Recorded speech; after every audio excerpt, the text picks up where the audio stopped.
Hi friends, இன்றைக்கி என்ன சமையல்னு பார்த்தீங்கன்னா ஃப்ரைட் ரைஸ் செய்யலான்னு பாஸ்மதி ரைஸ் ஊற வச்சுருக்கேங்க. லெமன் சாதத்துக்கு நம்ம நார்மலாக சாப்பாடு செய்கிற அரிசி ஊற வச்சுருக்கேன். இங்கே கோஸு, கேரட்டு, பீன்ஸ் கட் பண்ணி வச்சுருக்கேன். லெமன் சாதத்துக்கு பூண்டு, வரமிளகாய் கிள்ளி வச்சுருக்கேங்க. காலையில் டிஃபனுக்கு வந்து தோசையும் தேங்காய் சட்னியும் செஞ்சு வச்சுருக்கேன். அடுப்பில் தண்ணி வச்சுருக்கேங்க ரெண்டு சாதத்துக்கும். இந்தாண்ட சாதாரண ரைஸ் போட்டு வடிக்கிறது லெமன் சாதத்துக்கு, இந்தாண்ட பாஸ்மதி ரைஸ் பாத்திரத்தில் வச்சுருக்கேங்க. சாப்பாடு நல்லா வெந்துட்டுருக்கு.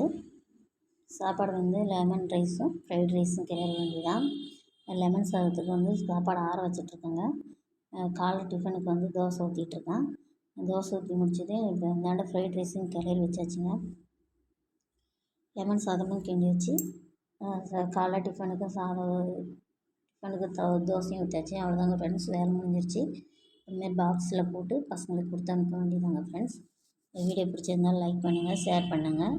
நம்ம சேனலில் வந்து மசாலா பாக்கெட்லாம் குழம்பு மிளகாத்தூள் நாங்களே ரெடி பண்ணி சேல் பண்ணுறோன்னு சொல்லியிருந்தோம். யாராருக்கு வேணுமோ கமெண்ட் பாக்ஸில் கமெண்ட் பண்ணுங்கள்.